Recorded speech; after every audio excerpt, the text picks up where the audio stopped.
It's my pleasure to be here today on behalf of the AAP and the Committee on Pediatric Workforce to talk to you today about our Physician Reentry Online Portal for Pediatricians and to also share some information in general about physician reentry. My goals for my talk today are to define what physician reentry is, discuss some of the challenges about reentry into clinical practice, and then share information on our new online resource, the Physician Reentry Online Portal for Pediatricians, or PROPP, or the portal as we sometimes refer to it.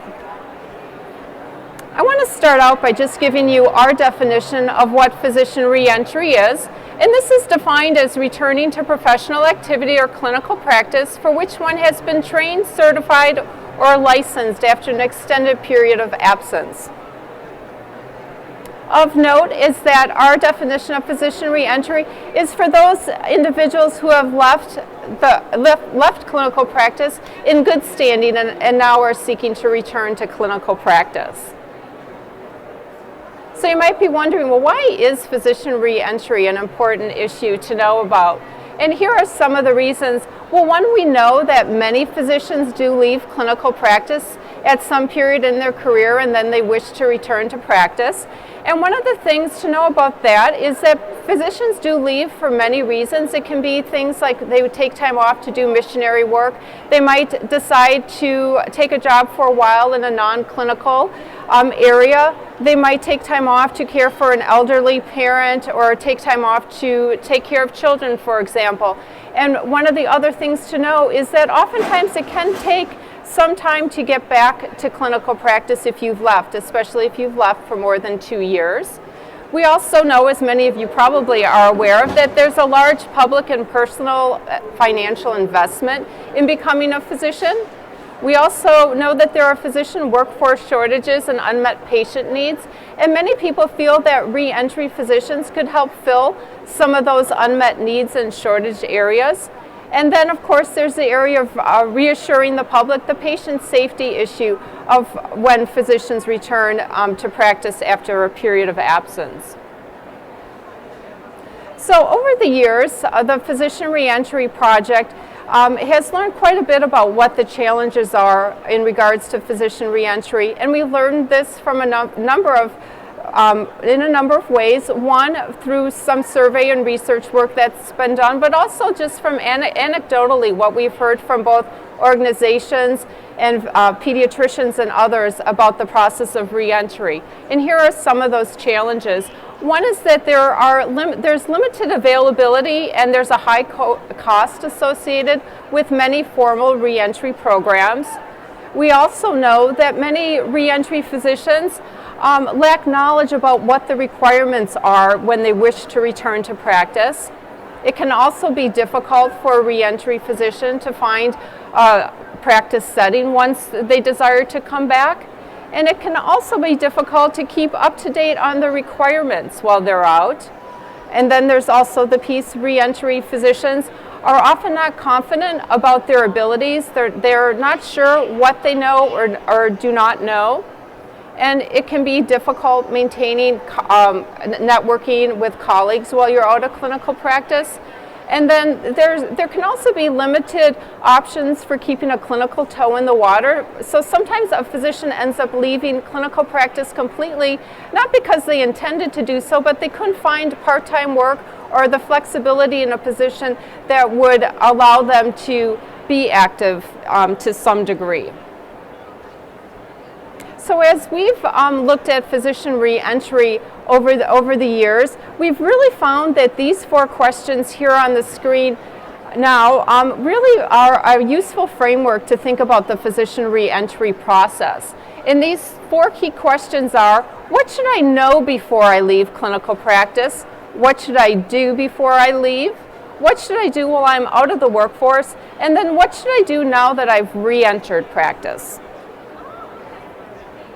And those 4 questions that I just showed you are how we've based what we're calling our new product, our Physician Reentry Online Portal for Pediatricians, which is available. This is the link to, this is a screenshot of PediaLink, and I have the URL for PediaLink up there, pedialink.org, and you'll see there's an orange arrow there, and that points to physician reentry, and that's how you get to the physician reentry portal. So the portal itself, I want to tell you a bit about what a subscription to the portal costs and what it is.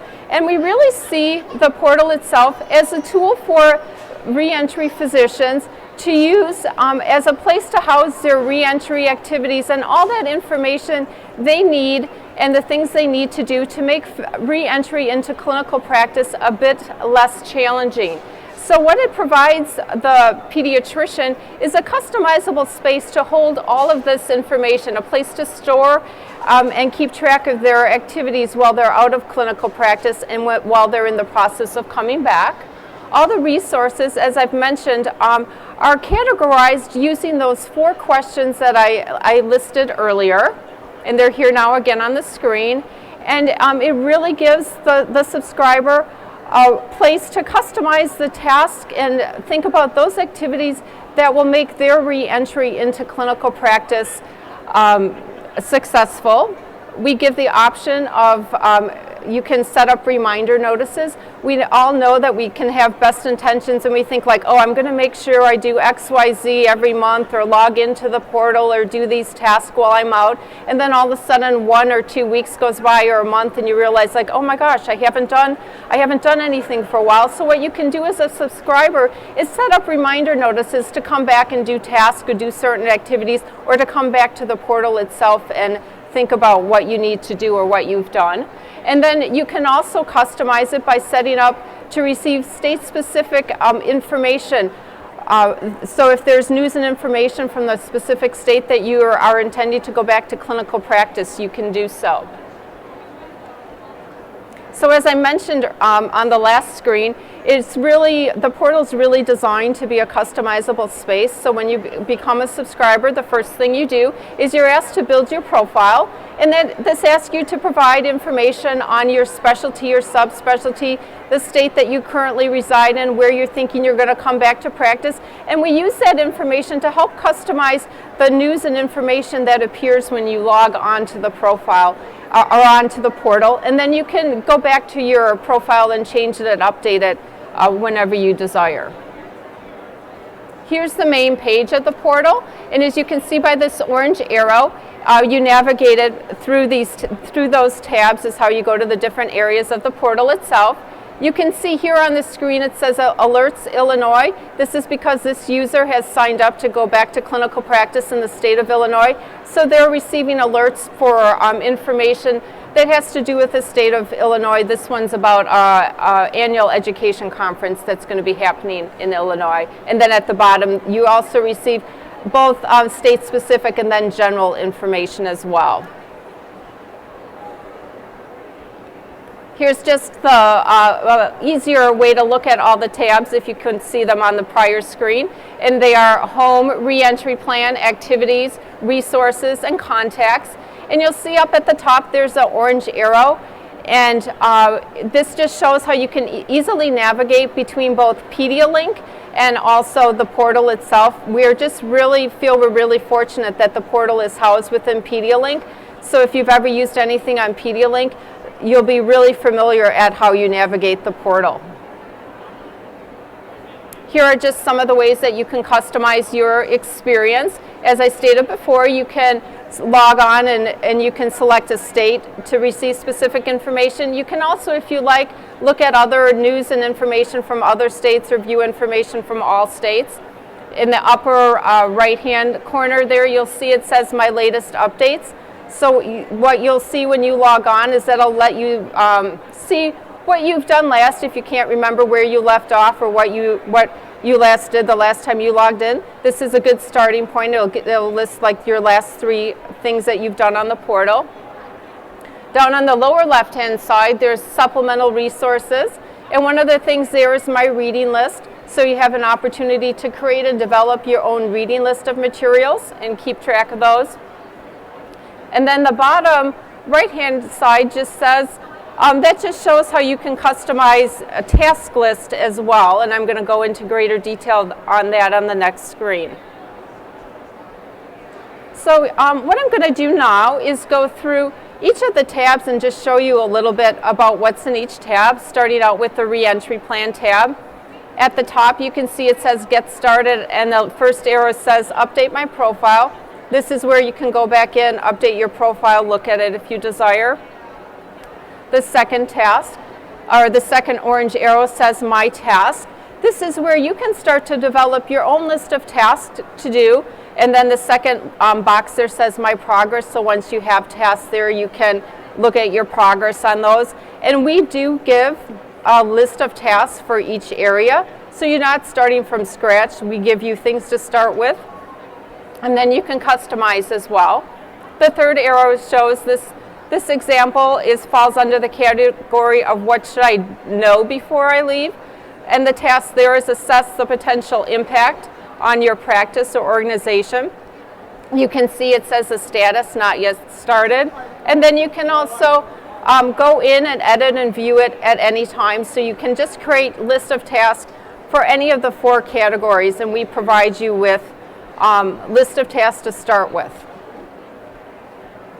The next tab is the Activities tab, and this, as the name suggests, is where you post activities. So if you're doing committee work, if you're doing some volunteer work, you can list and keep track of those things while you're out. The orange arrow is where you add an activity. You can always also print a list of the activities, and so just a place to keep track of those activities while you're out.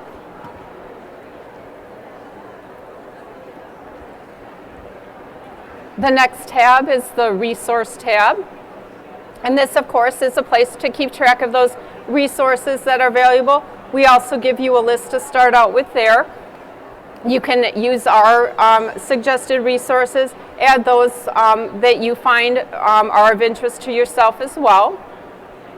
You can also suggest a resource to us, so if you find something particularly valuable, you want to share it with us, you can do so as well. And then the Contacts tab is a tab where you can list and keep track of contacts, obvious things like name, contact information, email, phone number. You can also add in notes there as well, and just keep track and set up reminders to keep current with colleagues. One of the things we're really excited about is that we, with the PROPP subscriptions, you will also get an opportunity to subscribe to Pediatrics Review and Education Program, or the PrEP self-assessment for either generalist or subspecialist. And this is at rates for both AAP members and non-AAP members. And if you're not familiar with PrEP self-assessment, it's a really great way to keep up current on medical knowledge and hone in on what your strengths and weaknesses. They have a really valuable tool there called confidence ratings, which really helps you see what you know and what you don't know, what your areas of strength and weakness are. And then if you subscribe to PrEP Subspecialist, it includes 96 case-based questions from the previous full calendar year. So we really feel that bundling the two together, the portal and PROPP, are just a really useful tool for reentry physicians. And then, of course, the next question is, well, how much does a subscription to PROPP or the portal cost? And for AAP members, it's $96 a year, and for non-members, $196 a year. And then if you want to subscribe to PREP, you can have a subscription to that at a special PROPP rate of up to 40% off. So it's a really wonderful opportunity to bundle those two together. So thank you for listening to my presentation today. If you have any questions, you can email us at info@physicianreentry.org, stop by my booth, and I can also take some questions now if anybody has any.